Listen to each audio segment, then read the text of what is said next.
Monday fún wa nílẹ̀ Yorùbá. This is a Black Monday. Tinubu ìkànnì o. Wọ́n ní wọ́n kọ́kọ́ introduce Aare. Ó dẹ̀ introduce Aare tán wọ́n wá ju Tinubu. Black Monday lẹ́lẹ́yìn ilẹ̀ Yorùbá. Tinubu wọ́n wá ju bàbá yìí. Ọ̀ọ́ni ajájá ògbówó sí i. Ó dọ̀wọ́ yìí o. Ní ọ̀la bàbá yẹn lẹ̀ ń wò lójú fọ́nrán yín yẹn. Máa ṣó fídíò yẹn fún yín. Wọ́n ní wọ́n kọ́kọ́ introduce Aare. Ó dẹ̀ introduce Aare tán wọ́n wá ju Tinubu. Black Monday lẹ́lẹ́yìn ilẹ̀ Yorùbá. Tinubu wọ́n wá ju bàbá yìí. Tinubu ẹlẹ́gbẹ́ security ilẹ̀ Yorùbá fún Sunday Igboho. Ẹ kàgò fún eégún Sunday Igboho ẹ̀kọ́ láti fokun ẹ̀ sílẹ̀. Ọ̀yọ́ state lélẹ́yìn tí ń ṣẹlẹ̀ láwọ̀ kùtùkùtù. This is a Black Monday. Ọ̀ní ọ̀dọ̀wọ́ yín o. Aláàfin Ọ̀yọ́ ọ̀dọ̀wọ́ yín o. Ẹ̀rọ ìbálẹ̀ Yorùbá yìí ká ní yín o. Ẹ ṣe ní rẹ. Gbogbo ẹ̀rọ ìbálẹ̀ Yorùbá pátápátá ẹ̀ kì í ṣe yọ̀rẹ́. Kì í ṣe yọ̀rẹ́ o. Àwọn alálẹ̀ ọ̀rẹ́ mi fẹ̀yìn lẹ̀kùn. Àwọn alálẹ̀ ilẹ̀ Yorùbá wọ́n ò rí ẹni fi ẹ̀yìn lẹ̀kùn. Yorùbá Parapọ̀ TV ẹ máa gbọ́ ẹ máa wò ó ẹ subscribe síbẹ̀ ẹ like ẹ bó bá ṣe ń lọ àwa ò ní jákẹ́tì yín ó di sí o Yorùbá Parapọ̀ TV àgbàlẹ́tù ọmọdé làwọ́. ọ̀rọ̀ yìí kọjá sẹ́yìn náà ti gbọ́ gbogbo ayé ló ti gbọ́ níṣẹ́ la gbọ́ ní ọjọ́ Monday lánàá wípé níṣẹ́ ni àwọn ajínigbé wọ ìlú kan tó wà lẹ́gbẹ̀ẹ́ Ògbómọ̀ṣọ́ nínú èyí tí a gbọ́ pé wọ́n jí ọmọ iléèwé àti tíṣà kó orúkọ olùkọ́ tí wọ́n sì jí gbé ńbẹ̀ ó náà ni Michael Oyedokun ṣùgbọ́n wọ́n jẹ́ ohun ìbànújẹ́ fún wa wípé Michael Oyedokun yìí náà làwọn ajínigbé gbẹ̀mí ẹ̀ gbogbo ọmọ Yorùbá lọ̀rọ̀ yìí kó sínú ìlà ìlò tínú àwọn èèyàn sì dùn bẹ́ẹ̀ làwọn kan sọ wípé ṣé kò ń ṣe nítorí ìpàdé tí Gumi wá ṣe ní ìpínlẹ̀ Ọ̀yọ́ ní kò pẹ́ yìí tí ó bá àwọn àáfàá kan sí ló fà á bẹ́ẹ̀ làwọn kan sọ pé kò jẹ́ bẹ́ẹ̀ ṣùgbọ́n ṣá owó jòun tó bà nínú jẹ́ wípé àwọn ajínigbé kọlù wọ́n ìyẹn ní ìlú kan tó wà ní apá Ògbómọ̀ṣọ́ nínú èyí tí wọ́n ti gbé àwọn ènìyàn gbé ṣùgbọ́n tó jẹ́ ìbànújẹ́ fún èèyàn bẹ́ẹ̀ òun náà ni wípé wọ́n pa tíṣà tó jẹ́ olùkọ́ nílé ìwé tí wọ́n ti kó àwọn èèyàn ṣùgbọ́n o màmá tí gbogbo èèyàn mọ̀ sí màmá Yorùbáwuyì ó ti jáde pẹ̀lú omijé lójú níbi tó ti ń pe gbogbo àwọn lẹ́ẹ̀kan nílẹ̀ Yorùbá níbi tó ti ń pe Aṣíwájú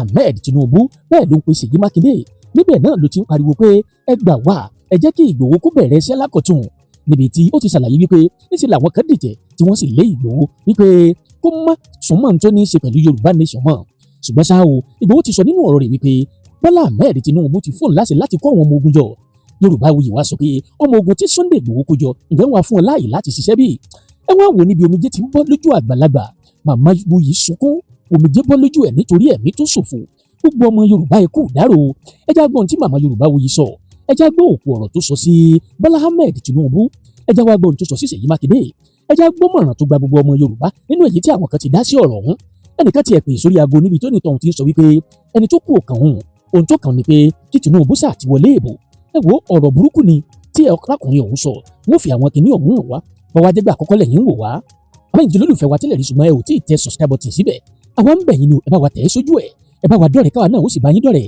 ẹ wá mọ́ gbàgbé o ẹ ìjàgbó pélébé tí ń bẹ̀ lẹ́gbẹ̀ẹ́ èyí tí ó máa rán yín létí nígbàkúgbà tá a bá ti wà lórí ètò ẹ̀já ṣíà ẹ̀ ẹ̀já máa bẹ́tù ọ̀hún bọ̀ búburú kan ò ní ṣe yín lọ́ọ̀dẹ̀ yìí búburú kan ò ní ṣẹlẹ̀ lọ́ọ̀dẹ̀ ẹnì kọ̀ọ̀kan wa o ẹ̀já ṣíà ẹ̀ ẹ̀já máa bẹ́tù ọ̀hún bọ̀.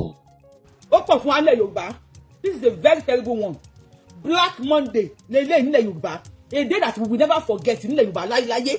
Èdè tí a ní gbàgbé, èdè tí ọmọ wa, ọkọ wa, bàbá wa, tíṣà wa, olùkọ́ wa tó jí ní ẹ̀ tó lè bá lọ kọ́ àwọn ọmọ ní ìwé tí wọ́n wá mú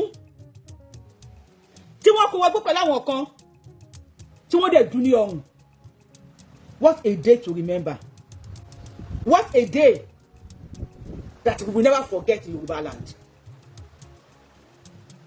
Gbogbo ẹni tí wọ́n sọ wípé ẹ̀ lọ bá Tinubu wípé kó má gbé security ilẹ̀ Yorùbá fún olóyè Sunday Abiamo Ìgbòho ṣá tí Tinubu dẹ̀ ń gbà sí lẹ́nu.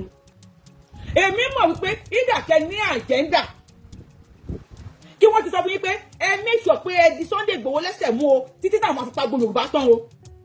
Àbí kó jẹ́ pé ẹ̀ta inú bí ni tí kò kan ta ìmọ̀ wá wù. Tálámọ̀ tó máa kàn lọ́la ó ti kan Mr. Michael lẹ́nu. Tálámọ̀ tó máa kàn ní ọ̀la bàbá yẹn lẹ́ ń wò ní ojú fọ́nrán yín yẹn máa ṣó fídíò yẹn fún yín. Wọ́n ní wọ́n kọ́kọ́ introduce Aare ó dẹ̀ introduce Aare tán wọ́n wá ju Tinubu. Black Monday lẹ́lẹ́yìn ilẹ̀ Yorùbá Tinubu wọ́n wá ju bàbá yìí. Ọ̀ọ́ni ajájá ògbówó sí i. Ó dọ̀wọ́ yìí o. Ọ̀ní ọ̀dọ̀wọ́ yín o Aláàfin Ọ̀yọ́ ọ̀dọ̀wọ́ yín o ẹ̀yà àgbàlẹ̀ Yorùbá ìka ní yín o ẹ̀ ṣe ní re gbogbo ẹ̀yà àgbàlẹ̀ Yorùbá pátápátá ẹ̀ kì í ṣèyàn re kì í ṣèyàn re o àwọn alálẹ̀ ọ̀rẹ́ mi fẹ̀yìn lẹ̀ fún àwọn alálẹ̀ ilẹ̀ Yorùbá wọn ò rí ẹni fi ẹ̀yìn lẹ̀ fún ẹ̀yà àgbàlẹ̀ Yorùbá ẹ̀ kì í ṣe kúrẹ́ kì í ṣe kúrẹ́ kì í ṣe èèyàn rẹ kọ́níkálukú máa pè tó bá mọ̀ nínú yàrá kì í ṣe kúrẹ́ gbogbo ẹ̀yà àgbàlẹ̀ Yorùbá wuyì lórúkọ mi lọ́wọ́ fẹ́ pa mi ẹ̀ wá pa mí ọmọ yìí lè máa ń pa àpamọ́jẹ nìyí àpamọ́jẹ lè yàgbẹ́ gbálẹ̀ Yorùbá ọmọ yìí lè máa ń pa pa wá fi pa wá pa wá àlọ́ sẹ́yìn òdi àárín káàkiri lórí ní títì kò sí ọmọ Yorùbá òsì àkiri ká ní àkiri ká sọmọdọ̀ káàkiri àwọn tó tún wà nílẹ̀ tó ní kí Boko Haram wá pa wá yé àgbálẹ̀ Yorùbá náà máa bèrè lọ́wọ́ yín o gbọ́ ẹ bá ní tí ẹ fídíò yìí kókò ní ọjọ́ ajé Ògúnwùsì kálá fi Ọ̀yọ́ rí o ohun tó mú yín mú Sunday Igboho dání ẹ máa ṣàlàyé fún wa o àwọn ọmọdé ọmọ yín máa dé bá tọ̀ yìí àwọn ọmọdé ọmọ yín Tinubu àwọn ọmọ ẹ máa dé bá ìtọ̀ Monday Black Monday nílẹ̀ Yorùbá ní 18th of May 2026 bàbá ní bàbá wọn dé wọ́n dùn nílẹ̀ Yorùbá wọ́n tún ṣe fídíò ìkànnì o tó tún lè tọ̀ wọ́n lálẹ́ fẹ́ yìí báyìí kí ló dé tí àwọn alálẹ̀ Yorùbá tí wọ́n fi ẹ̀yìn ilẹ̀ fún ẹ̀yìn tó fẹ́ ẹ̀yìn ilẹ̀ fún yìí yé eléyìí pọ̀ ó pọ̀ lé Yorùbá láìsí ilé Haúsá láìsí ilé Haúsá láìsí ilé Haúsá táàsí ilé Haúsá nílẹ̀ Yorùbá wọ́n ní kò introduce àrẹ ọba yẹn lẹ́ ń wò ìyẹn nínú igbó wọ́n ní kò introduce àrẹ tó wọ́n ti pa ṣọ̀gbọ́n olùkọ́sọ ara náà ẹ̀rẹ́ ní fẹ̀yìn lẹ̀ fún ogunlọ́kà ayé ẹ̀rẹ́ ní fẹ̀yìn lẹ̀ fún láàrin ògiri ọkọ̀ àwọn tẹ́kọ̀ wọlé lọ́wọ́ ìka ni wọ́n Tinubu Sunday Igboho dẹ̀ kò jáde olówó nípa kọ́mọ́pọ́mọ́ Yorùbá wọ́n ní ẹ̀sìn wọ́n dẹ̀ olówó bẹ̀rẹ̀ sísì lọ́wọ́ yín ẹ̀dẹ̀ mú Sunday Igboho ẹ̀mú dání Tinubu mú Sunday Igboho dání ẹ̀ bá wá pẹ́ Tinubu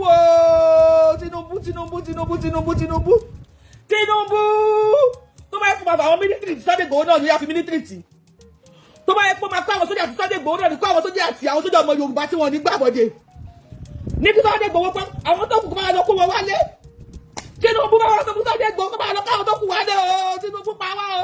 wọ́n ti pa Mr. Michael wọ́n ti pa tíṣà tí wọ́n gbé ní ilẹ̀ Yorùbá wọ́n dú tíṣà bí ẹran tíṣà tó fi gbogbo ọjọ́ ayé ẹ̀ lọ kàwé láti fi sáàfù ilẹ̀ Yorùbá Tinubu ẹlẹ́gbẹ́ security ilẹ̀ Yorùbá fún Sunday Igboho ẹ fàgò fẹ́ẹ́gùn Sunday Igboho ẹ kọ̀ láti fokun ẹ̀ sílẹ̀ Ọ̀yọ́ state lélẹ́yìí tí ń ṣẹlẹ̀ láwọ̀ kùtùkùtù this is a Black Monday fún wa nílẹ̀ Yorùbá this is a Black Monday Tinubu ìkànnì o ìkànnì àkànbí ọmọ lọ́dọọdẹ o wọ́n ní àwọn kan ni wọ́n ń gbẹ̀yìn gbẹ̀bọ̀dẹ́ àwọn kan ni wọ́n ní kẹ́ má gbé fún Sunday Igboho wọ́n láwọn lọ ṣe àwọn lè ṣe gbá àwọn lè ṣàwo Tinubu wọ́n náà kí ń lọ́ba ká lójó àkànbí ọmọ lọ́dọọdẹ dàgàbá àtàmọ̀ tẹ́lẹ̀ kọ́ lélẹ́yìn tó bá ṣe wípé àwọn kan ni wọ́n ń ṣọ̀tẹ̀ ni wọ́n ń pètè pèrò ni wọ́n ń gbèrò nísàlẹ̀ ni wọ́n wá ń bá ni wọ́n ń competition wípé ẹ má gbé security ilẹ̀ Yorùbá fún Sunday Igboho páwọn lè ṣe àkànbí ọmọ lọ́dọọdẹ ò ṣe wẹnu lẹ̀ kó wẹnu ọkọ́ wípé bó ṣe ń lọ yìí wọn ò ní péré ajá kó má péré ìkòkò tí wọ́n fi ṣe é Tinubu kò ṣe bóyá máa porí pé ilẹ̀ Yorùbá ń pọ́ àwọn pàwìyàn lẹ̀ Yorùbá tí wọn ò ní pariwo orúkọ ẹ̀ Tinubu ó ṣe léyìí tó Tinubu ìkàlẹ̀ léyìí bàbá oníbàbá ni wọ́n pa nípa nífọ̀nà fọwọ́ Tinubu ìwà ìkànnì yìí àwọn òwò ní sọ pé wọ́n competition pé kí n má gbé security lè gbà fún Sunday Igboho tí wọ́n dẹ̀ kọ̀ tí wọn ò jáde tí wọ́n kọ̀ tí wọn ò fakọyọ tí wọ́n kọ̀ tí wọn ò bọ́ síta ìgbà tó dún pọ́ngún àwọn òdi àdìsábáwara nígbà tó lé kókókókókó tọmọ Yorùbá ò rí nǹkan kan mọ́ Sunday Igboho iná lárí ṣé ní yín ní kẹ́ni lè ṣe mí ó ti wá dójú ẹ̀ ní sẹ́yìn wọ́n wá mú bàbá oníbàbá wọ́n wá du wọ́n dẹ̀ rìlísì fídíò yẹn síta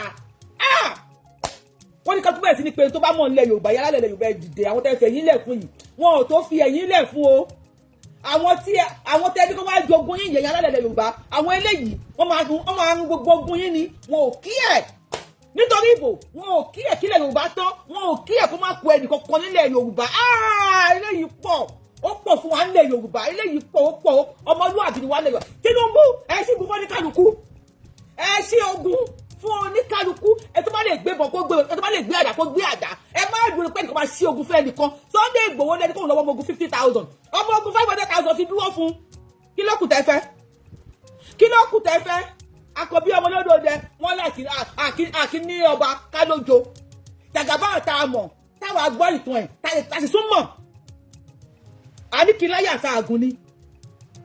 Tinubu ló ń pa wá ní Yorùbá ẹgbàá wá o Tinubu ló ń pa wá o Tinubu sílẹ̀ kù Sunday Igboho jẹ́kọ̀ bá wa gbà tó kù wá dé eléyìí pọ̀ láàárọ̀ ọmọdé eléyìí pọ̀ o ìdí Haúsá ló ti nọ́ọ̀mà kù nọ́ọ̀mà ní Yorùbá ẹ bá gbósòkè green ẹ gbósòkè.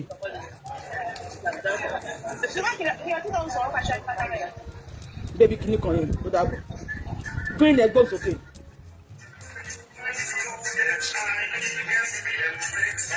Talele tó ń play music ni ta ló ń play music mo fẹ́ drop onítọ̀ oníta ni. Ẹ ní sùúrù. Tẹ́rí ọmọ Ògbómọ̀ṣọ́ lè ní ṣẹ́rí ìròyìn tó ń kàn mí létí lórí nǹkan tó ń ṣẹlẹ̀ yìí nǹkan tó bá ní lọ́kàn jẹ́ ni ṣẹlẹ̀ àwọn tá a jẹ́ àwọn ọmọ Ògbómọ̀ṣọ́ tá a jẹ́ ojúlówó ọmọ Ògbómọ̀ṣọ́ yìí mo fọlọ́ tí ara mi Àbújá ni mo wà Àbújá ni mo bọ́ mo ní ìmáyì ká padà lọ sí tó bá ti fẹ́ ká tẹ̀kí lọ sí tó àwọn askabẹ̀rẹ̀ sí ní síkì àwọn èèyàn wa fúnra wa ẹ jẹ́ ká ṣe fúnra wa táwọn tíjọba ò bá ṣe ẹ jẹ́ kí tíjọba ò bá ṣe fún wa ẹ jẹ́ ká ṣe fúnra wa àwọn ìyá wa àwọn àbúrò wa ò lè wá sùkúl kọ́kọ́ wa balẹ̀ This is getting too much for it to get as far as Ògbómọ̀ṣọ́. Kẹ́lẹ̀ tún ní sọ́yọ́ kọ́ ọmọ skul kẹ́ ẹ máa kí lọ́jọ́ ọ̀la fẹ́ kí ni nǹkan tá a fẹ́ dúró ṣe kí là ń dúró ṣe. Please let's mobilize ourselves. Ẹ jọ̀ọ́ àwọn tábàjẹ́ ọmọ Ògbómọ̀ṣọ́ ẹ jẹ́ ká padà wá sílé ẹjọ́. Ẹ jẹ́ ká tẹsẹ̀ lé kọ́kọ́ ká dìpọ̀ ẹ má jẹ́ ká máa wo kíní ìyọ̀pá nǹkan máa bàjẹ́ mọ́ wa lọ́wọ́ ẹ má jẹ́ ká dúró de ìjọba o. This is getting too much please this is getting too much. For them to have the guts to go as far as Ògbómọ̀ṣọ́ kẹ́ ẹ tún wá kó àwọn ọmọ skul kẹ́ máa gé orí. Ẹ jọ̀ọ́ àwọn because I'm putting emotion bó ṣe rí lọ́kàn mi mo ṣe ń sọ ẹ jọ̀ọ́ ẹ jẹ́ ká mọ tá à ń ṣe o àwọn ọmọ Yorùbá ẹ jẹ́ ká jí o ẹ jẹ́ ká mọ tá à ń ṣe o ẹ má jẹ́ ká fàyè ìtẹ̀lẹ̀ yìí o it's getting too much o ẹ jọ̀ọ́ I will come back as today so ṣe o thank you bringing me up thank you so much. Ṣẹ́gun ẹgbọ́n sókè. Ẹ máa pèsè ìyá wa ilé ìmọ̀ àti wa lágbára nígbà náà bàbá yìí ń yí báyìí nígbà náà bàbá yìí ń yí.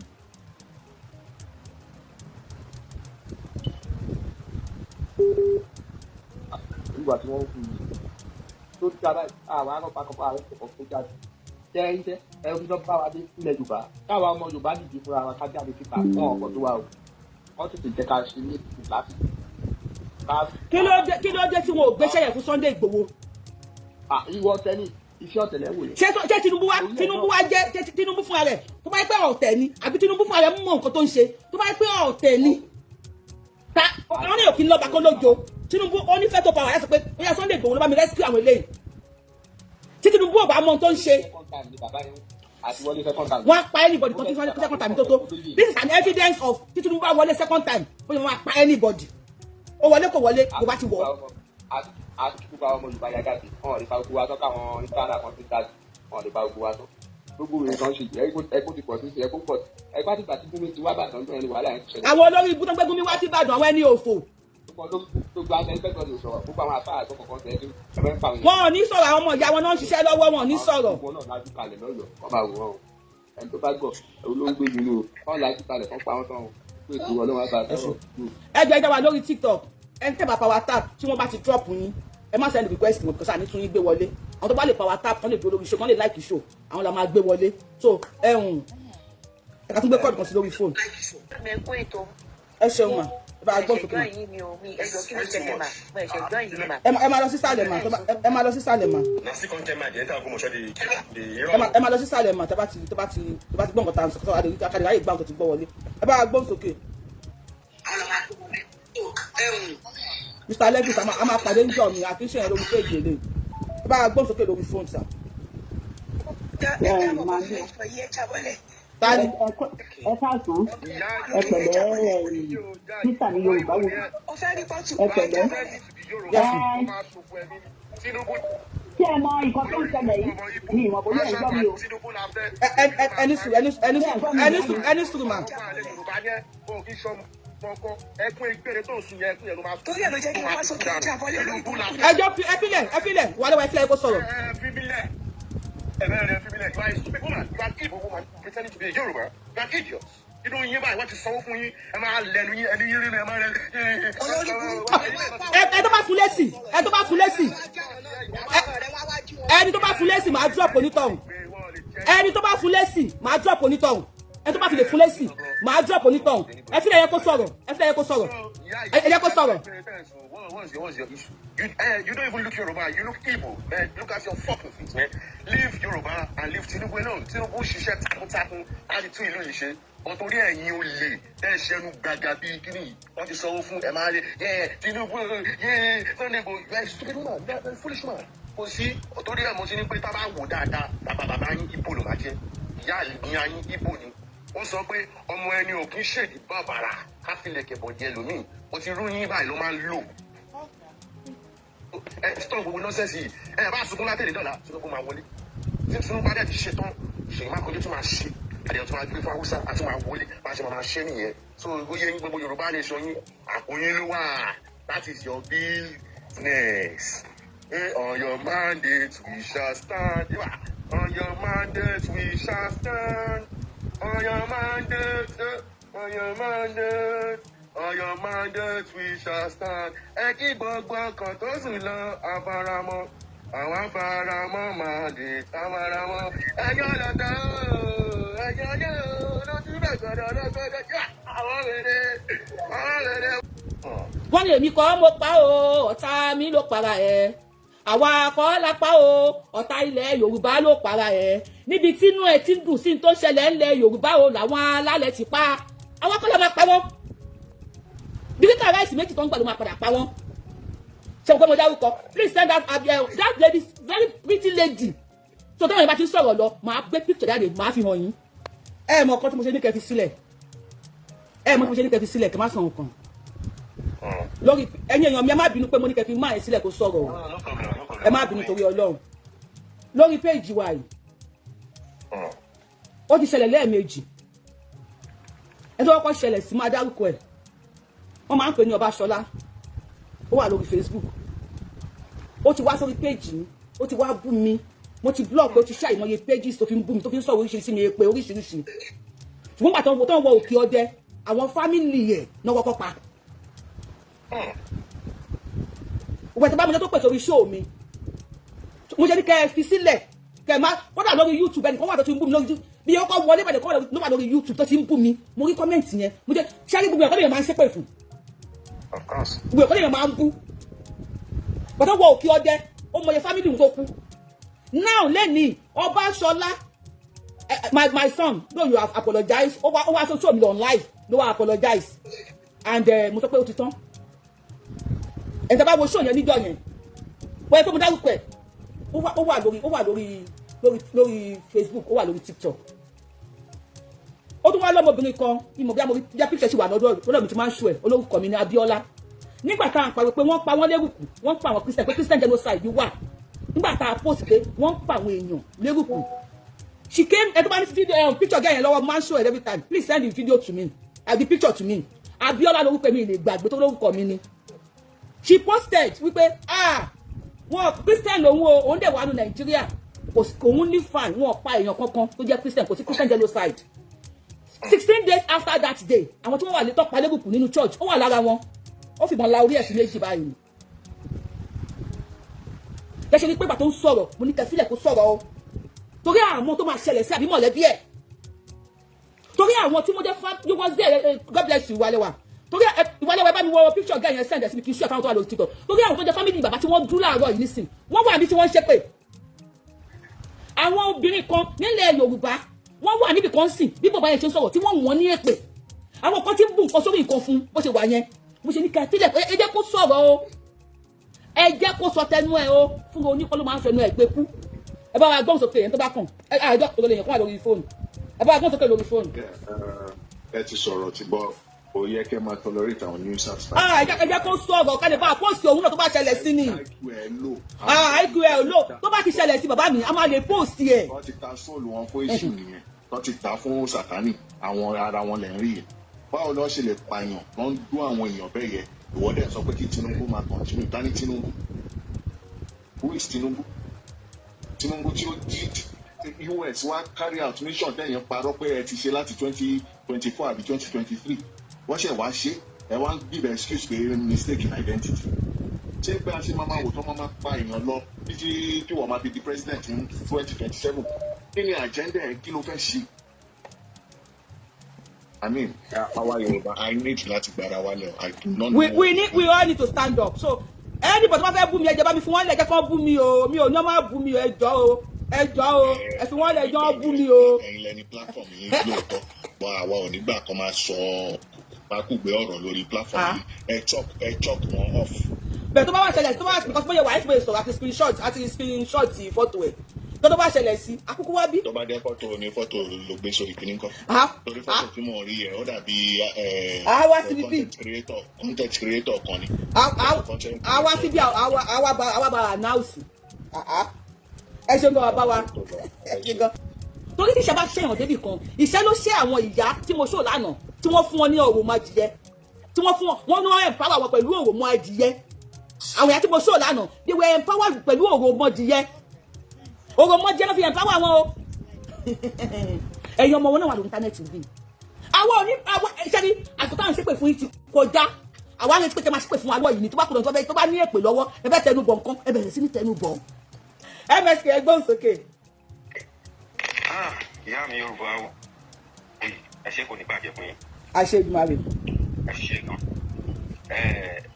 òkèlè yín mo tún kọ ìyọkan sílé ní pé Abiamo ni Abiamo ni nítorí pé ẹ̀tẹ̀ fààyè gba ọkùnrin yẹn láti sọ̀rọ̀ mo gbé kúdó sí fún yín. ó ní fẹ́ẹ́ni ẹni tí mo sọ fún yín nì ẹ tẹ́bà á mọ̀ ẹ bóyá fine ṣe bóyá fine ẹ ti rí ẹ ti bóyá fine ìbọn náà padà fi fọ́ orí ẹ̀ ẹ ti bóyá fine ẹ ti rí ẹ ti fi hàn lórí YouTube náà so àwa ò ní ẹ má ṣe pé ẹ tẹnu bèpè ẹ tẹnu bàṣẹ òní àfikún yọ ọmọ wa ni ẹ ti rí very pretty lady ẹ bóyá fine ẹ ti rí ọ̀nà méjì àwa ò fi kú yọ ẹ bá tẹnu bèpè tẹ tẹnu bàṣẹ ilẹ̀ Yorùbá lájọ wà. Tinubu o Tinubu tún Sunday Igboho kalẹ̀ Tinubu má yẹ kó pa wá tán lẹ̀ Yorùbá o Tinubu àkọ́bí ọmọ olódòdó o Ọ̀nífẹ̀ Aláàfin Ọ̀yọ́ Ògúnwùsì ẹ dìde ẹ má jẹ́ kó pa wá tán ọmọ wa l'Abíọ́lá àwa ò gbàdúrà kó kú àgbàdúrà kó kú o àgbàdúrà kó kú bàbá kan ni wọ́n tún dùn yìí ni wọ́n tún dún láàárọ̀ Monday títà ni wọ́n bàbá ní bàbá so gbogbo ẹni fẹ́ bú mi ní comment section ẹ continue láti máa bú mi ní ẹ má bú mi o Ọlọ́run àwọn abá yín post yẹ pàtó Abíọ́lá post yẹ ìjọ mẹ́ẹ̀ẹ́dógún ló wà láàrin tó fi sọ pé wọn ò pààyàn Nàìjíríà ìjọ mẹ́ẹ̀ẹ́dógún péré ìjọ mẹ́ẹ̀ẹ́dógún àbí ìjọ mẹ́rìnlá is it 14 or 15 days ó dẹ̀ bí ọmọ sílẹ̀ ìjọ tó ti wá pa Abíọ́lá olóṣèlú wo la gbọ́ pé ó lọ sílé àwọn fámílì Abíọ́lá pẹ́tọ̀ Abíọ́lá o àwọn ọ̀dẹ̀ ló jà fún o tó wá lọ mú ọmọ ẹ̀ pé scholarship rèé náà wọ́n bẹ̀rẹ̀ ní o tó fẹ́ pé àwọn olóṣèlú ti ṣe tí mi ò mọ̀ ẹ lè sọ fún wa bàbá bá gbóhùn sókè torí Ọlọ́run. gẹ́gẹ́ bí mo dé sọ̀rọ̀ lọ bí ẹ ti fààyè gba ọkùnrin yẹn kó sọ̀rọ̀ mo pè fún yín. ojú ti rí. Tinubu àwàláyé ọ̀pọ̀lọpọ̀ ògùn á fi bẹ̀rẹ̀ wọn yíyẹ pẹ̀. Ọlọ́run ní pa Tinubu fún wa Ọlọ́run ní pa ẹ̀wà kan bí ọmọ lọ́dọ̀ jẹ́ ọ̀ ní kù ọ̀ ní tọ́jú lọ ogun tó wà lẹ̀ yìí ajọ́májà ni lọ you go nowhere Tinubu you go nowhere Okuti ajọ́májà tó wà lẹ̀ tó gbégbá àwọn tó sọ pé kọ́ máa parọ́ lẹ̀ Yorùbá yẹn àní sọ̀rọ̀. orí ẹ̀ pé tó ní ọpọlọ tó ń bí gẹ́gẹ́ bí wọ́n ṣe ń bí èèyàn kò ní gbọ́ irú ìṣẹ̀lẹ̀ tó ṣẹlẹ̀ níbẹ̀ yẹn kó máa pariwo kó máa sọ wípé ẹ ṣe sọ̀rọ̀ lórí ẹ̀ nǹkan tó wà lẹ́nu mi tí mo bá sọ ṣùgbọ́n máa gbé sínú. kò ní ìdíkà ẹ sọ. ọkùnrin yẹn gbàdúrà o mo bá gbàdúrà bí gbogbo èèyàn ṣe gbóhùn ẹ̀ lẹ́nìí wọ́n tún máa gbóhùn ẹ̀ ní dàkejì bẹ́ẹ̀. ẹ jẹ́ ń sọ̀rọ̀ ni gbogbo Abíamo ti fún lépè èpè ó ń gba èpè burúkú báyìí. ọmọ tó dàgbà jù nínú àwọn ọmọ skul tí wọ́n kó lọ ọmọ ọdún méje lọmọ tó dàgbà jù náà àwọn skul yẹn ọmọ ọdún kan àbọ̀ wà nù wọn ọmọ ọdún méjì wà nù wọn. ó ti kọjá àgọ́ tá a lérò. Tinubu máa ṣe nǹkan bẹ̀rẹ̀ sí nípa Tinubu máa ṣe nǹkan àkànbí ọmọ lọ́dọ̀ jẹ́ ó ti ní kí Sunday Igboho wá ọmọ 50,000 wọ́n ti wá ìtọ́jú bẹ́ẹ̀ lọ kalẹ̀ ó yá ẹ ṣígun fún wọn ẹ jẹ́ kó bẹ̀rẹ̀ sí ní bọ́ síta ẹ ṣígun fún wọn Tinubu ṣígun fún wọn ilé ìkíṣẹ́ ilẹ̀ Haúsá ilẹ̀ Yorùbá lélẹ́yìí ẹ ṣígun fún wọn ọmọ ẹ̀kọ́ pa wá tán ó yá ẹ̀yin tẹ́lẹ̀ bí mi ẹ̀kọ́ sínú àtìmọ́ kó bá wa ó dùn mí pé ẹ̀sìn lórí YouTube Yorùbá Wuyì mo fẹ́ ṣó ẹ̀ ní ọmọ tó mu yàn mo fẹ́ ṣó fún yín ọmọ tó mu yàn lọ́wọ́. ọmọ tó mu yàn lọ́wọ́ lára àwọn tí wọ́n kó wọgbó ọmọ tó mu yàn lọ́wọ́ ojú ọmọ ẹ̀ náà dún tíṣà láàárọ̀ yìí. àwọn olórí ẹ̀sìn wa mẹ́tẹ̀ẹ̀ta kìrìsìtẹ́nì. àwọn olórí ẹ̀sìn wo. ẹ máa pe wọn ẹjọ́ ọ̀rọ̀ yìí ó ti kọjá bá a ṣe ń rò ó ti kọjá bẹ́ẹ̀ ẹ jẹ́ kí gbogbo wa dìde nílẹ̀ Yorùbá ẹ jẹ́ ká dìde ẹ jẹ́ ká dìde à ń rọ gbogbo yín à ń rọ gbogbo ẹni tó ń gbọ́ wa pátápátá ìjọba ò ní kankan tó máa ṣe fún wa. ẹ pariwo Tinubu o ó lè bàjẹ́ ó fẹ́ kó dùn. ẹjọ́ ìjọba ẹ ṣàánú wa ẹjọ́ ìjọba in fact ó dà pé kí n máa sunkún ìjọba ò ní kankan tó máa ṣe fún wa lórí kan tó wà lẹ́yìn o. Tinubu máa ṣe nǹkan ẹjọ́ bẹ̀rẹ̀ sí ní pariwo ẹ̀ ẹ bẹ̀rẹ̀ sí ní pariwo Tinubu ó máa ṣe nǹkan. tó bá ní méjì àsìkò tó yẹ ká máa dìde fúnra wa lélẹ́yìn. ṣé rí gbogbo ẹ̀yin tẹ́ máa sọ pé tó máa ní káwọn èèyàn jáde tẹ́ máa bẹ̀ pé ṣé wọ́n lè wọ ọgbó èmi wà lamẹ́ríkà ń sìn mo ní káwọn èèyàn jáde mo ti náà tó ń bú mi come back home tó máa ń ṣe kinní kan ẹ má jẹ́ ká máa bára wa jà tí èmi àti ẹ̀yin bá ń bára wa jà pé ẹ ṣé wọ́n lè wọ ọgbó ẹ̀mí sùúrù jọ ẹ kì í sọ má pọ̀rọ̀ mọ́ mi lẹ́nu ṣé wọ́n lè wọ ọgbó ṣé wọ́n lè ṣe kinní kan it's like tálíkà àti tálíkà ń jà àwa ń bára wa jà torí àwọn olówó wọn ò lè gbé Ṣèyí Tinubu wọn ò lè gbé ọmọ Ṣèyí Mákindé ọmọ tálíkà ni wọ́n máa gbé ó yẹ kí a panupọ̀ either you are a Tinubu supporter you are APC you are PDP or even if you are against Tinubu lẹ́ni tílẹ̀ bá mọ́ lọ́la mo lè change page sí Tinubu page tí Tinubu bá ṣe tó bá dùn mọ́ mi nílẹ̀ Yorùbá and mo máa sọ kíní kan fún àwọn tó bá ti ń tẹ̀lé mi láti ilẹ̀ tipẹ́ tí bá sọ̀rọ̀ mẹ́wàá at least mẹ́ta á wá sí ìmúṣẹ nígbà tá à ń pariwo Yorùbá nation gbà yẹn sí àwọn aṣíwájú gbẹ̀dà tó ń bú wa mo sọ pé BLLB náà máa bá bọ̀ Tinubu is a smart man bó jẹ́ wípé ó máa tẹ̀kì ọlọ́gbọ́n àtolóye láti mọ̀ pé this man is smart ṣé ayé gbogbo bàbá tó sọ pé tó ń bú wa tó wá ṣépè fún wa yìí tí Tinubu bá rí fídíò ẹ̀ Tinubu ó máa rí bí ẹni pé olórí ibú lélẹ̀. olórí burúkú làwọn ọmọ ẹ̀ ó máa ṣòfò ni wọn lọ ṣépè fún ó máa ṣe. Tinubu bá rí pé olórí Tinubu bá rí pé olórí ibú lélẹ̀ ṣé tó jẹ́ ẹ̀ka tí mo sọ sóyè yìí ẹ má yẹ kájọ yẹ nuisance bíi tiẹ̀. tẹ́lẹ̀ bá yẹ ká sọ̀rọ̀ ẹ kò máa waste time ni but I am telling you who Tinubu is. ó fẹ́ràn pé ní lọ́sẹ̀ tá a lò tán yìí before káwọn pípọ̀ tó lọ kó àwọn tíṣà tán lọ kó àwọn ọmọ wọn sọ̀rọ̀ kan bíi ó lọ́jọ́ tá a bá fi àbò sílẹ̀ tá a fèsì mọ́ main problem wa ká tó tẹ̀síwájú. Because then they were talking about wọ́n sọ̀rọ̀ nípa ìbò mo wá bí wọ́n lè pé àwọn Fúlàní tó wà ní gbó ìtàn pa wá ìgbọ̀ngbọ̀ngbọ̀n kí la lè ṣe fún wọn because they are the major problem àwọn gangan ní wàhálà wa àwọn náà ń pa èèyàn tá ń gbé èèyàn lọ pa tá ń lé àwọn èèyàn kúrò. ṣe rí ṣọ́ọ̀tà ìṣó tí mo ṣe lé ní mo ò fẹ́ Fúlàní Ìgbò mi ìfẹ́ lórí ṣó yìí Fúlàní ṣe kinní kan Ìgbò ṣe kinní kan ẹni sùúrù sà we should stop complaining. We should stop complaining. Igbo ló ń pa wá, Fulani ló ń pa wá. We should stop that. Lórí page mi lẹ́yìn yóò, lórí page Yorùbá wù yóò. We are going to the main route. Anybody tó bá wù kó pa wá, a fẹ́ pa wọ́n padà. That is justice. Anybody tó bá ń pa wá, tí Tinubu ṣí ilẹ̀ Yorùbá kalẹ̀, ká pa wọ́n padà. That is justice. Igbo ni o, Fulani ni o. Even kí Yorùbá wà láàrin wọn, a fẹ́ gbọ́ anybody.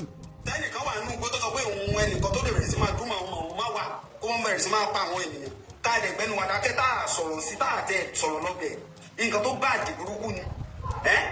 Gbàtà tí mo tẹ lọ ọjọ́ ni mo ń gbọ́ bá mi Fúlàní ìyá mi Yorùbá ibo ni irú yẹn ti ń ṣẹlẹ̀ mixbreed láì ṣe kí ẹja máa ń ṣe bá àbájá lẹ́yìn sí tẹ́ẹ̀ ní mixbreed tẹ́ẹ̀ ní crossbreed àwọn kan dẹ̀ ń pa wọ́n back to back ní nǹkan tó ń sọ àwọn bẹ̀rẹ̀ sí ń wù it is time for us tó bá rò pé Tinubu máa wá ráyè bẹ́ẹ̀ níbọ̀dì lọ́ọ̀nù olóògùnkùn ní gbogbo àwọn leaders tó wà bẹ́ẹ̀ yẹn they are all selfish àpò wọn náà wà fún they are not there to even every one of us should be agitating we should be calling on Tinubu wọ́n bá wa Sunday Igboho sọ pé òun máa rescue wa we should be calling on Tinubu kó gbéṣẹ́ Sunday Igboho àwọn. ṣé kò tiẹ̀ kó ti fún gómìnà tó bá sọ pé òun fẹ́ ní. ó lè lóhun ò gbọ́. bàbá wa ẹni tó bá sùn máa ń jẹ́ ẹni kò kí n jápé rọrọ Tinubu pretend pé òun sùn let's continue ẹ pátápátá pé Sunday Igboho sílẹ̀ nígbà ìwọ́n ní kò ní fi sílẹ̀ wọ́n tábìlẹ̀ sí nípa wọn lórí péjì Yorùbá wuyì ṣó fi sílẹ̀ àbí kò fi sílẹ̀ let's continue ní bú Tinubu ní wọn lépè but we should continue calling on him. ìyá mi rò pé ẹ̀mí èèyàn tí mà ní jẹ́ o a ṣe bẹ́ẹ̀ ni pé òǹkọ́ tinú ẹ̀ láṣẹ o Hello, sir. Àwa máa ní ìdá àti dìde fúnra wa. Ká dìde fúnra wa. Àwa ní ìdá àti dìde fúnra wa. A ní ìdá àti máa dúró di president kan. Ká dìde fúnra wa. Tá a bá ní àmọ́ máa wò tí president àfipá. Ọlọ́run ilé ká máa wá ká o. Èyí tẹ́ ẹ sọ̀rọ̀ ṣẹlẹ̀ wọ búkẹ́ náà. Ẹni sùn lórí fóònù sà. Ẹni sùn lórí fóònù sà. So bàbá wa a ti gbọ́ ti ẹ ṣeun gan. Àwọn aṣíwájú bloggers lẹ́ni èló ni wọ́n gbà lọ́wọ́ Tinubu.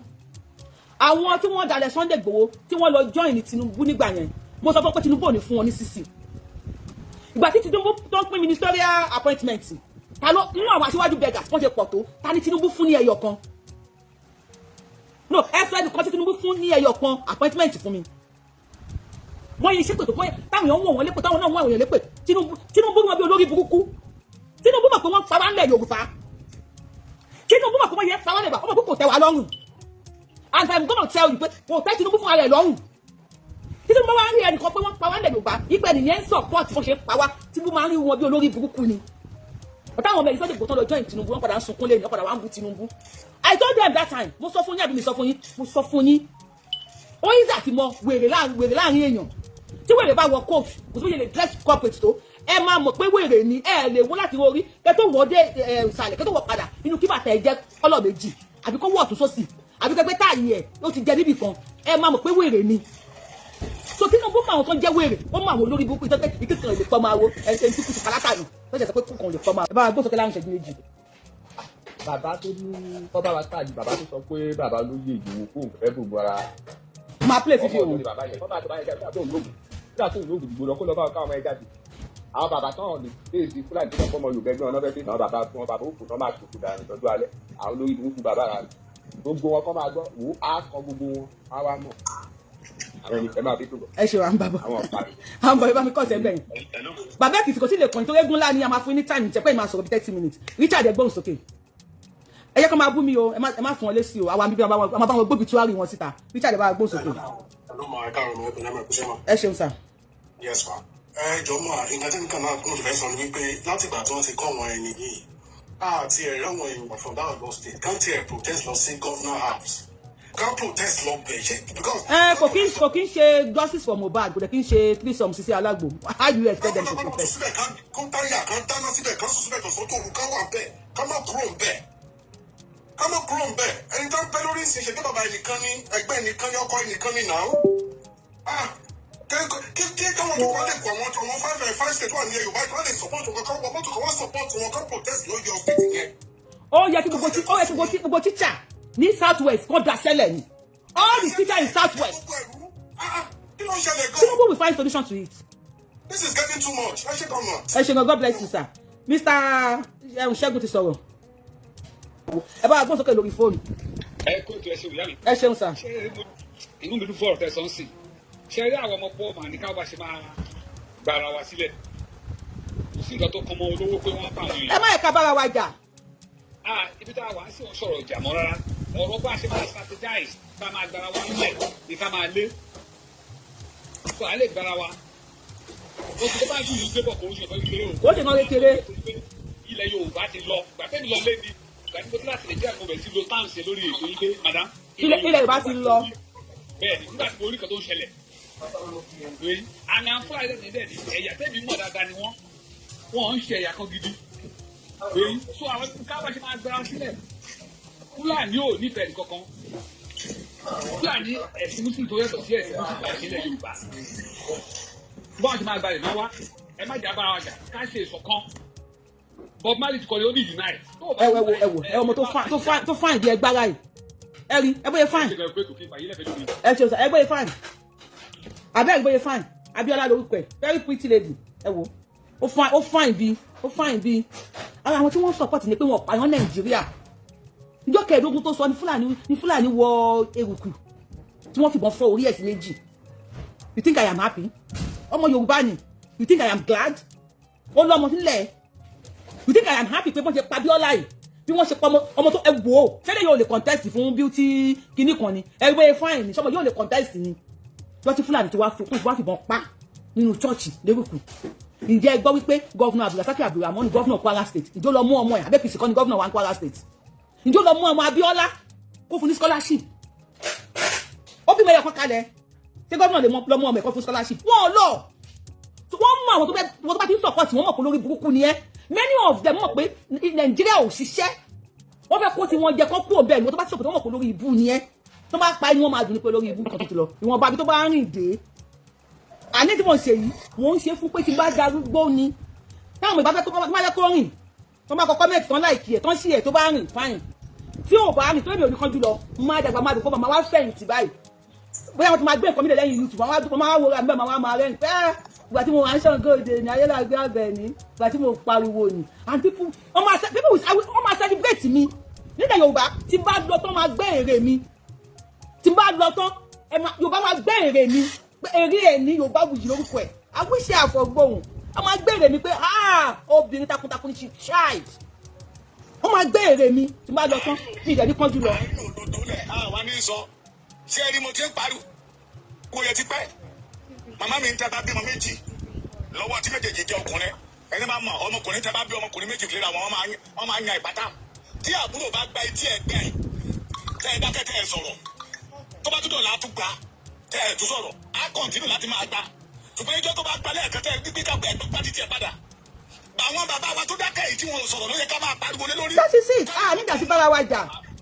wọ́n bá máa lọ lójú títì kárí mọ́tò wọn ká búlọ̀kù ẹ̀ bẹ́ẹ̀ Fúlàní ti lásẹ̀sì AK-47 fún àwọn ọmọ wọn kílẹ̀ yìí ń wò ẹ̀rọ ọmọ fọ́tò bàbá wọ́n máa ń sọ̀rọ̀ kọ́mà mo ní tí bàbá Tinubu ò bá máa ẹ gbà ó yẹ káwọn àgbà ilẹ̀ Yorùbá lè máa mú wá. bàbá Olúbàdàn gbé gbèsè ẹ̀fà and we are all blame Tinubu ó lè jẹ́ ìyàwó ó lè jẹ́ bàbá wa ó lè jẹ́ ẹ̀gbọ́n wa but òfin tó gbé dórí oyè òfin kó protect gbogbo Nàìjíríà ni kò sí ẹni tó jẹ́ Nàìjíríà gọ́ọ̀mẹ̀ntì á máa fẹ́ kí Nàìjíríà ò tú àwọn la máa mọ̀ ọ̀nà tókè Fúlàní mo ti sọ lórí program mi sà mo ní nígbà yẹ Jonathan àwọn ọmọ Jonathan wọ́n jèrè Jonathan àwọn nájà jẹ. ó kó iṣẹ́ fún wọn God bless you. nígbà yẹ Fúlàní nígbà yẹ Buhari àwọn Fúlàní jèrè Buhari káwọn bàbá yẹn lọ máa sọ pé má wòran ní jẹ́ kí ìran Yorùbá ó jèrè bó láti ẹ̀jẹ̀ yẹn ló máa jẹ fún wa lẹ́nìí àwọn tí Sẹ́kẹ̀ Ìgbòho ti kó kalẹ̀ mà ó lé ní 50,000 tí Tinubu ní ká wá wá. 50,000 báwo.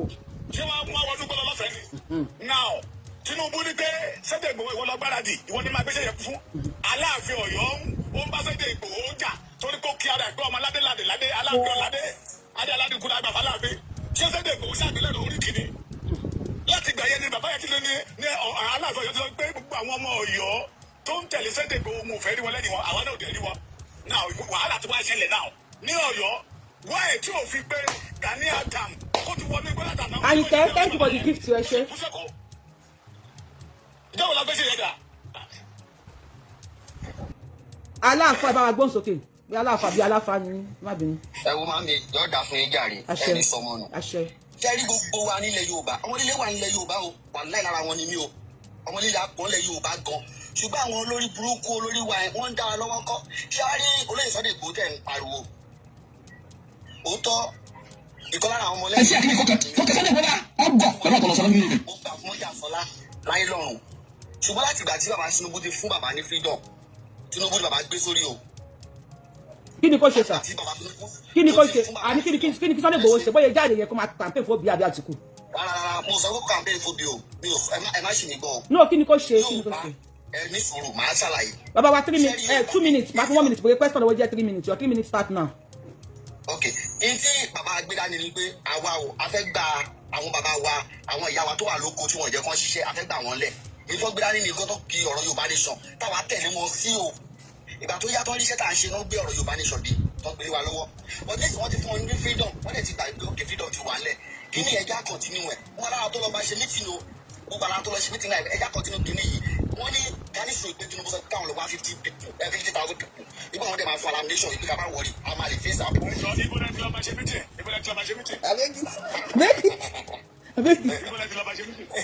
Lọ́sọ̀ kó máa fún yín lá. Wọ́n ti mute o. Bàbá wa ẹgbẹ́ abúlé ti ṣe meeting pẹ̀lú Sunday Igboho.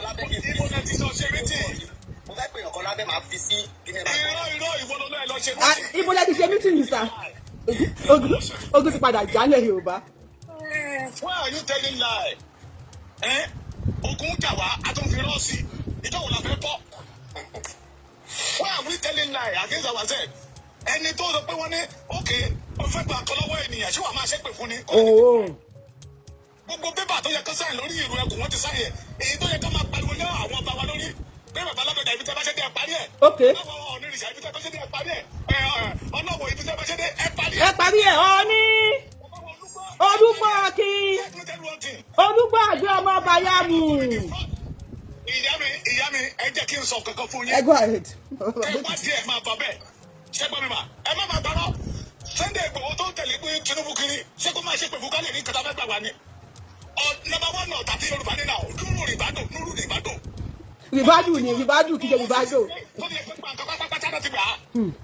Nuru Ribado ni òfẹ́ sáyìn ni òfẹ́ sáyìn. Ẹ̀yin tó wà lórí Facebook láti 500 wọ́n ti gbá yín sórí 186 ẹ̀yin tó kù tẹ́ bá tẹ tán bọ̀ bàbá ẹ̀ láìkì tó wọ́n máa padà drop yín tán látòrí 500 ẹ̀ ti kú 188 bàbá wọn fẹ́ continue mi ò fẹ́ wo nọ́mbà èèyàn tó ń wò mí mi ò gbọ́ nǹkan kan à ń gbọ́ yín sà.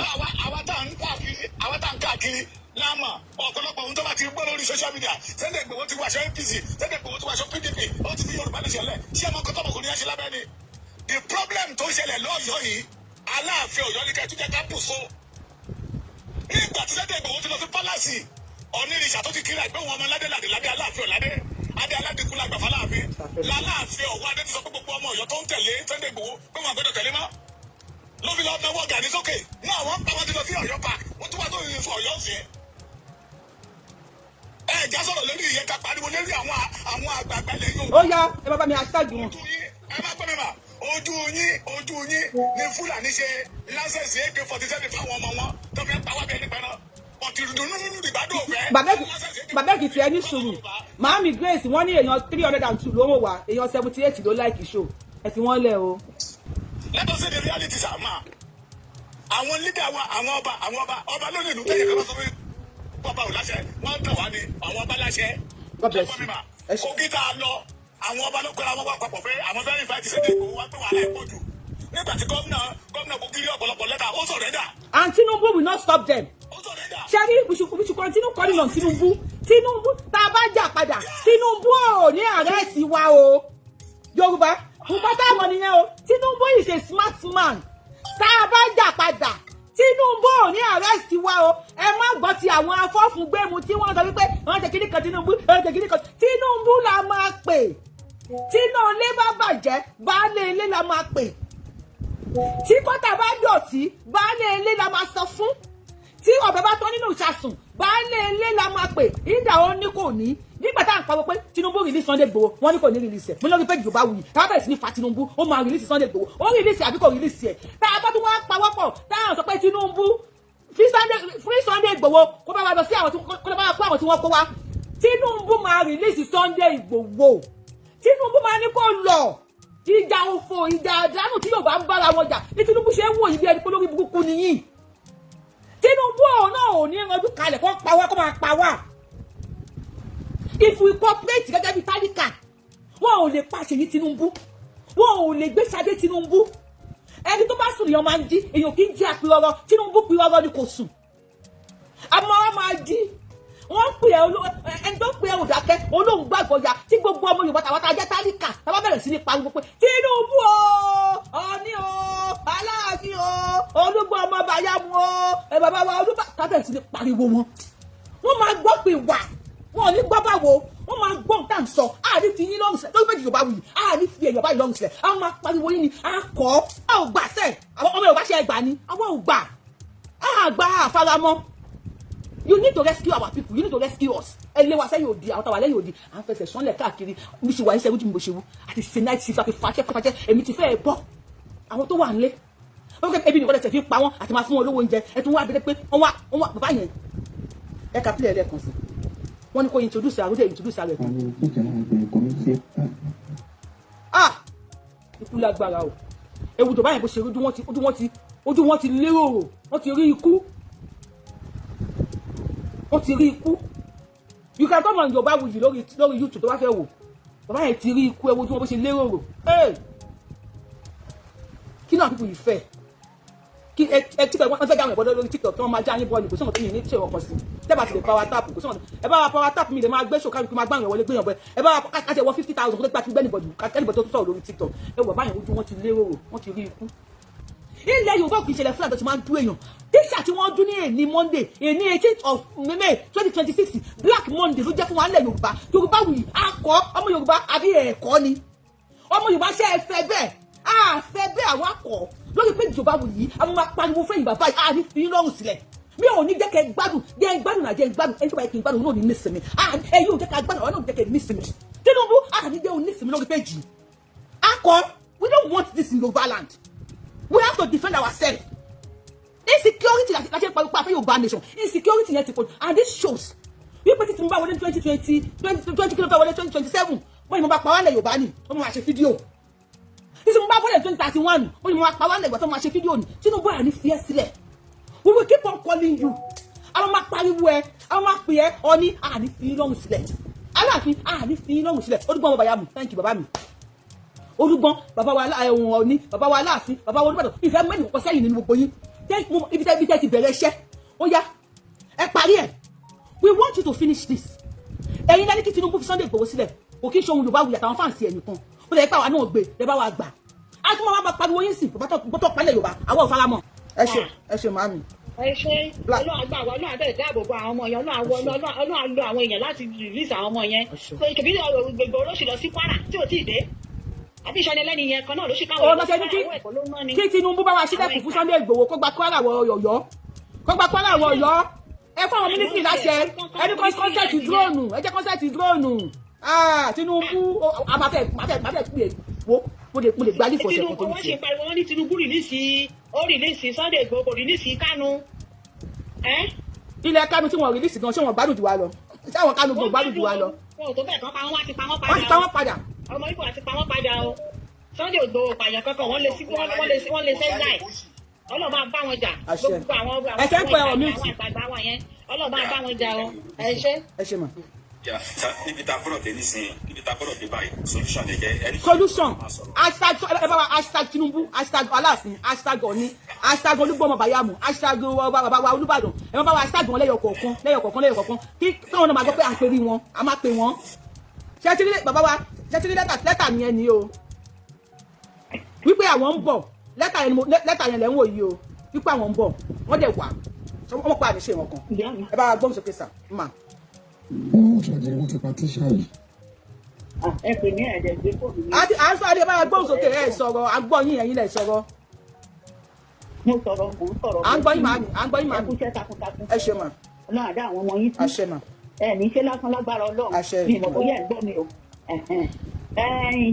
ẹ mọ nǹkan tó wà bẹ́ẹ̀ sí torí àwọn pípù yìí ó pẹ́ tán ti ń kọ lẹ́tà sí wa láti 2021-26 la wà yìí láti ń gbọ́ nípa nǹkan tó ń ṣẹlẹ̀ yìí ó ti dọ́dọ̀ wá ń sìn torí wọ́n tó ń gbà yẹn àwa tá à ń agitate tá à ń ṣe Yorùbá lè sàn kiri tá à ń ṣe kí náà forúkọ ẹ̀ tá à ń ṣe kiri ń gbà yẹn ní Downing Street anyway àkànbá ti lọ la máa ń lọ ká ti lọ ń ṣe rally wọn ò gbọ́ sí wa lẹ́yìn o ṣùgbọ́n ó ti délẹ̀ sí ẹ wò bọ́n ṣe ń pa wá ó máa dé orí àpèrè àwọn ọba wa ẹni mo sọ bẹ́ẹ̀ o ó pẹ́ tí mo fi ń sọ o tí wọ́n bá ti ṣèdáhùn sí mo mọ̀ pé wọ́n ní jẹ́ tán lè gbé kò ó máa dórí àpèrè wọn o ó máa dórí àpèrè àwọn àgbààgbà o wọ́n máa lérò pé àwa tá à lé èèyàn tá à lẹ́ni tó lè gbèjà wa wípé àwa yẹn náà máa pa pé àwa nìkan náà máa pa àwa nìkan fẹ́ náà máa pa o.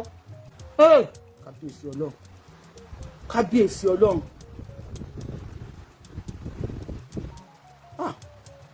báwa ti rí ikú ẹ bá wa power tap lórí TikTok ẹ bá wa power tap máa gbẹ́ni bọ́dì wọlé o ẹ bá wa power tap YouTube ẹ bá wa like show ẹ bá wa share ẹ bá wa share I don't have to beg you guys for this.